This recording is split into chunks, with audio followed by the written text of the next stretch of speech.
elevate. Only obligation is to tell it straight. What's going on, everybody? Happy New Year. I hope everybody is starting off the new year right by not saying New Year, New You. Stop. It's not supposed to be a New Year, New You. We're aiming for an elevated you.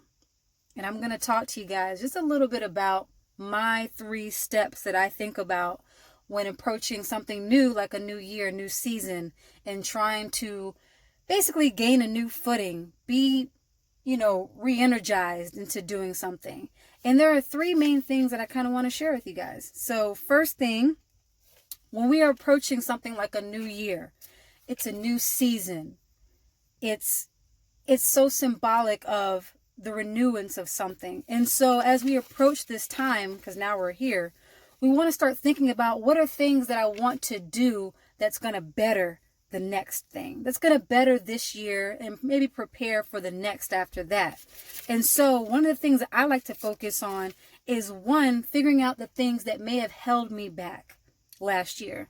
And so for the first thing that I want to say is, step 1 should be stop depleting your potential.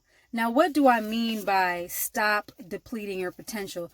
Too often people don't even realize it, but they stand in their own way of their success. They stand in their own way of achieving goals that they might have set out for in the beginning of the year because of their mindset, simply because of the mindset. And so we've got to stop looking at excuses. We have to stop making excuses and waiting. There's a difference between dwelling and driving. I'm not going to, dive into that right now, but when you are in drive mode and you're waiting for your blessing, you're waiting for things to happen for you, you're actively doing something, you're actively promoting your goal. And so step 1 is to stop depleting your potential by settling for low standards. Your low standard is, while you're waiting, you're not you're not giving yourself the best opportunities to basically be open to new opportunities. Expand your mindset. Think outside the box sometimes and put yourself in uncomfortable situations. That's step 1. Step 2 is develop strong goals. People think that goals are like, unneeded for some reason, or they think that they're played out. I keep my goals up here. Okay, that's fine. You can keep your goals up there, but at the same time, are you sticking to them? Because it's the first of the year now, but how long before you forget? And when you have it written down, it's a funny thing that happens. When you write things down, it makes you stay accountable for them, especially if it's like a task list or something. It keeps you accountable because you're looking at it every day, whether it's on your calendar or a poster board or whatever you might have in your room. It keeps you accountable, and it's something that you can check off, something that you can actually look at. It's tangible, and you can tell yourself you've achieved it, you've accomplished it. When we don't make those goals, when we don't really put too much into our goals, we don't get much out of it. Point blank.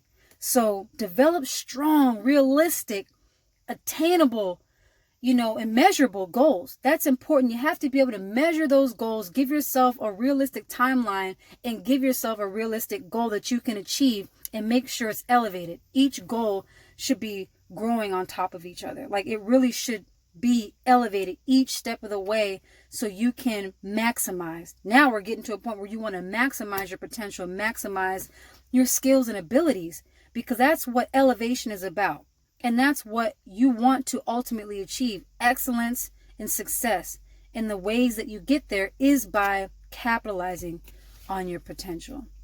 And that third step is just action. Just basically putting everything into motion, but you're doing it in a way where, again, you're keeping yourself accountable. And you do that through self-leadership. I'm never going to stop talking about leadership, because leadership is just something that is present in all walks of life, in everyday life. Some form of leadership, not necessarily you leading somebody, but the way that you handle yourself, the way that you control what's up here and how it manifests into your actions.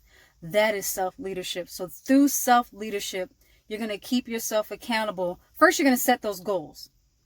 And then you're going to keep yourself accountable, and you're going to keep putting everything into motion and making this year just the best year you can by following those 3 steps. You do it with that self-leadership.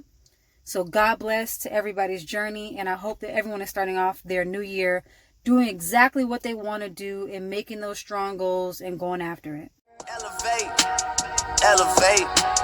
Only obligation is to tell it straight.